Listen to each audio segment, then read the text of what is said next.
Você já foi ignorado mesmo depois de mostrar quem é? Já sentiu na pele o peso de ser invisível em um lugar onde você deveria ser respeitado? A capitã Talia Monroe sabia exatamente o que isso significava.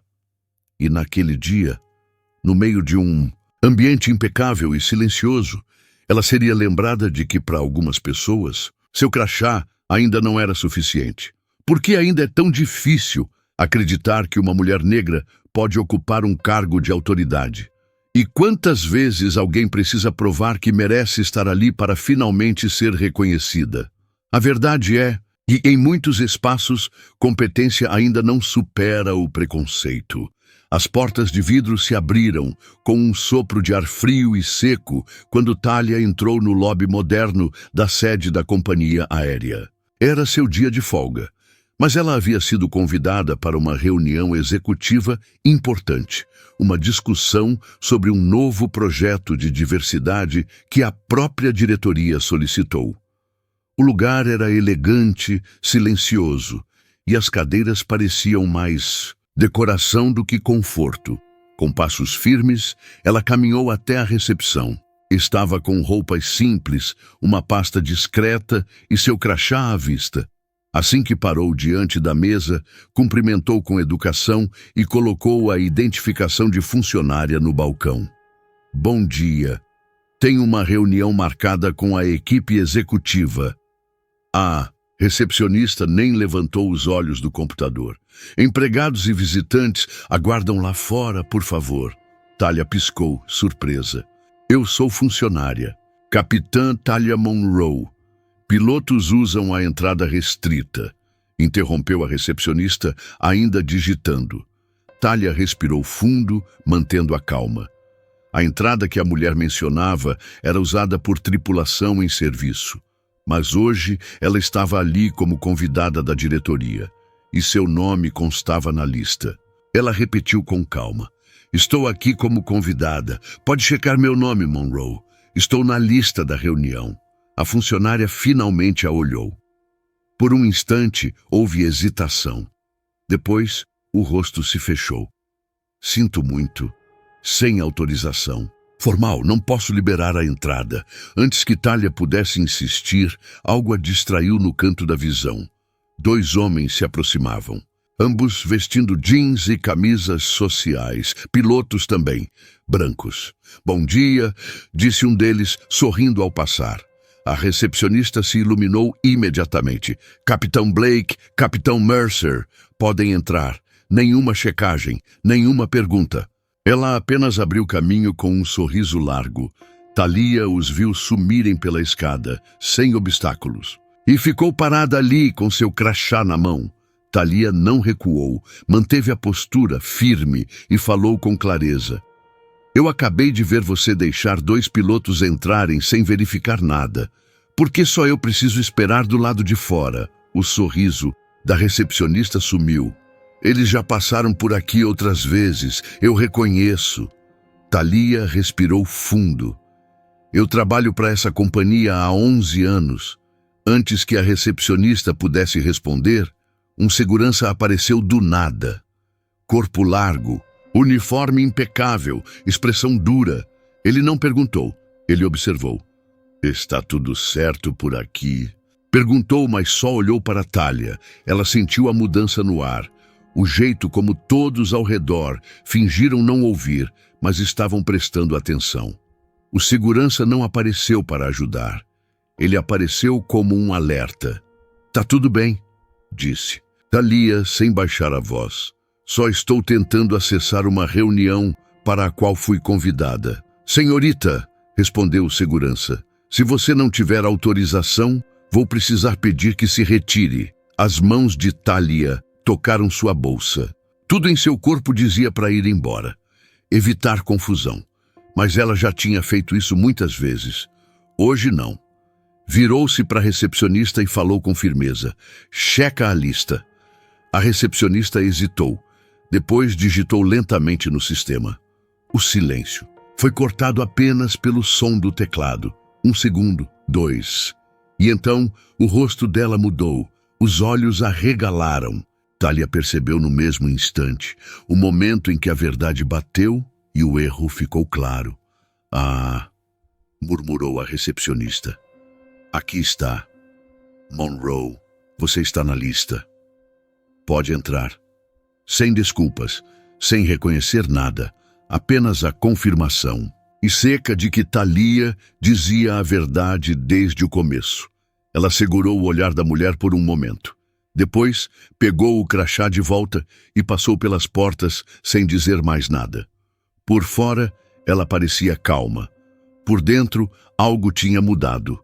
Durante anos, ela engoliu esse tipo de situação. O olhar de dúvida, o questionamento constante, a maneira sutil com que deixavam claro: você não pertence. Mas desta vez, havia uma diferença. Desta vez, ela tinha visto tudo. E desta vez, ela não ia deixar passar. Na sala de reunião, ela sentou-se com os dedos pousados na mesa. Os executivos falavam sobre diversidade, representatividade, cultura, mas a cabeça de Thalia estava em outro lugar. Ela revivia a cena na recepção, o olhar de desconfiança, a presença do segurança. A hesitação só com ela, nada disso era novo. Ela olhou para o reflexo na janela. Uniforme alinhado, crachá dourado, asas sobre o peito. A mesma farda que tantas vezes fez as pessoas olharem com dúvida. Ela já voava há mais de uma década. Mas a luta começou muito antes disso, lembrou. No primeiro dia na escola de aviação. Um instrutor olhou para ela e perguntou: tem certeza que está na sala certa? A turma riu. Ela não. Seguiu em frente. Primeira vez na cabine como copilota? O comandante, um homem branco de cabelo grisalho, a olhou 2 vezes antes de dizer: você se formou há pouco? Parece novata. Ela já voava há 4 anos. Depois que virou capitã, a situação só mudou de forma. Passageiros que duvidavam da sua autoridade. Comissários que achavam que ela era da equipe júnior. Agentes que perguntavam se ela estava perdida enquanto caminhava rumo à própria aeronave. Ela sempre foi educada, sempre trabalhou o dobro, fingiu que não ouvia, mas nunca esqueceu. Agora, tudo estava registrado. Thalia tinha um arquivo, e-mails, relatos, áudios, situações como a promoção que ela perdeu para um piloto menos experiente, a piada que um colega fez na sala de descanso: você é nossa estrela da diversidade para o catálogo do site. Ou o jantar da empresa, quando um executivo a chamou de cota com uniforme. Na frente de todos. Ela sorriu na hora, mas guardou. Hoje, ela não ia só guardar. Naquela sala de reunião, ela mantinha a expressão neutra. Anotava no papel, reagia no tempo certo. Mas por dentro, ela traçava um plano, porque o que aconteceu lá fora não era um episódio isolado. Era a gota, e Thalia Monroe não ia deixar aquilo seguir como sempre foi, criar um ambiente acolhedor. Foi o que disseram na reunião, mas as palavras pareciam vazias, flutuando no ar, enquanto a realidade estava sentada bem ali, olhando de volta, para eles. O celular de Thalia vibrava suavemente no bolso lateral. Era uma mensagem de um colega piloto, alguém em quem ela confiava. Acabei de ouvir o que aconteceu na recepção. Inacreditável. Você tá bem? Ela respondeu com calma. Tô cansada de deixar passar, porque era sempre assim. Deixar que duvidem, deixar que subestimem, deixar que ajam como se ela estivesse no lugar errado, mesmo depois de anos provando o contrário. Mas agora era diferente. Thalia tinha tudo registrado. Câmeras da recepção, registros de acesso, relatórios internos, dados de quantos pilotos negros a companhia realmente tinha. E histórias, outras histórias. Ela abriu seu e-mail, puxou um dossiê que vinha preparando há meses. Um documento formal, detalhado, nomeando situações, datas, falas, decisões. A cada item, a mesma coisa: padrões de discriminação. Thalia hesitou por um segundo. Não por medo, mas por saber que depois disso não haveria volta. Ela clicou em enviar, Mais tarde, sozinha em seu apartamento, viu as respostas começarem a chegar. Algumas automáticas, frias. Recebido. Agradecemos pelo envio, outras piores. Lamentamos que você se sinta assim. Se quiser conversar sobre isso em particular, elas não vinham com escuta. Vinham com tentativa de abafar, como se o objetivo fosse encerrar, não entender. Como se ela fosse só mais uma reclamando. Thalia pegou o celular, fez uma ligação. Se eles não querem ouvir no privado, vão ouvir em público. No dia seguinte, sua história estava em todo lugar. Um grande portal de aviação publicou a matéria com destaque. Capitã negra impedida de entrar em prédio da empresa enquanto colegas brancos passam livremente. Não deu tempo de processar. As notificações explodiram. Mensagens de jornalistas, ex-funcionários, passageiros. Isso aconteceu comigo também. Eu fui demitido depois de denunciar. Tenho provas. Onde envio? E mais mensagens. Passageiros que lembravam de voos onde ficaram aliviados ao ver uma piloto negra e odiaram pensar assim. Gente que relatava ter presenciado desigualdade e só agora percebia o quanto isso era constante. Thalia lia tudo, com o telefone na mão e o coração acelerado. Ela sabia que o problema era profundo, mas não imaginava o tamanho do impacto. E agora ele estava à vista de todos. A empresa soltou um comunicado, frio, vago. Estamos apurando os fatos e reafirmamos nosso compromisso com diversidade e respeito. Ninguém acreditou. A pressão aumentou.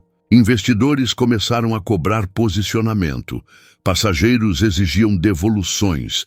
Pilotos e funcionários começaram a romper o silêncio. E então veio o golpe mais forte. Uma matéria investigativa publicada por um dos maiores jornais do país. O texto revelava anos de desigualdade salarial, retaliações internas, manipulação de avaliações de desempenho e uma cultura de silenciamento. Thalia leu cada linha. Era como revisitar cicatrizes, mas agora elas não eram mais invisíveis. A companhia entrou em modo de contenção. A diretoria, que antes ignorava seus e-mails, agora queria reuniões. Capitã Monroe, gostaríamos de ouvir sua perspectiva. Ela respondeu sem hesitar. Vocês tiveram a chance de ouvir antes. Agora vão ouvir porque não tem mais escolha. E não era mais só ela. Processos começaram a surgir. Outros pilotos, comissários, funcionários do solo, todos com experiências similares. Desigualdade de salários, promoções negadas, comentários velados. A empresa reagiu com ações de fachada, contratou consultores de diversidade, mudou fotos do site, mostrou um executivo negro em toda a oportunidade. Mas já era tarde, a verdade estava exposta, e então veio o estouro final. Um e-mail interno vazado entre dois ex-diretores. A mensagem cínica zombava da denúncia. Vai ver, agora ela ganha o cargo que queria. Bastava causar um escândalo. Era tudo o que o público precisava para saber que aquela empresa não estava arrependida. Só estava tentando sobreviver. Thalia, ela seguia firme, porque agora ela não estava mais sozinha. Deixe ela gritar no vazio. Eles pensaram, isso vai sumir como sempre. Mas não sumiu. O e-mail vazado se espalhou como fogo em campo seco. As redes explodiram. Os âncoras de TV liam, analisavam, pausavam em cada linha. Os números da bolsa despencaram. Passageiros cancelaram reservas. Investidores pulavam fora. E então, numa manhã, a notícia veio. O CEO, o mesmo homem que ignorou os alertas de Thalia por anos, renunciou. Efetivo imediatamente, mas já era tarde demais. A reputação da empresa havia se despedaçado. Os danos eram profundos, irreversíveis. A equipe tentou reconstruir, demitiu nomes, contratou consultores, mas o estrago não podia ser maquiado. Meses depois, o inevitável aconteceu. Manchetes em letras garrafais. maior companhia aérea dos Uruguai, declara falência após escândalo de discriminação racial. A mesma empresa que tentou calar Thalia, que duvidou dela, que tentou apagá-la, agora não existia mais, mas ela não lutou por aquilo apenas para derrubar um nome, lutou por algo maior, e por isso ela ainda não tinha terminado. Thalia entrou em uma sala de conferência com as paredes envidraçadas.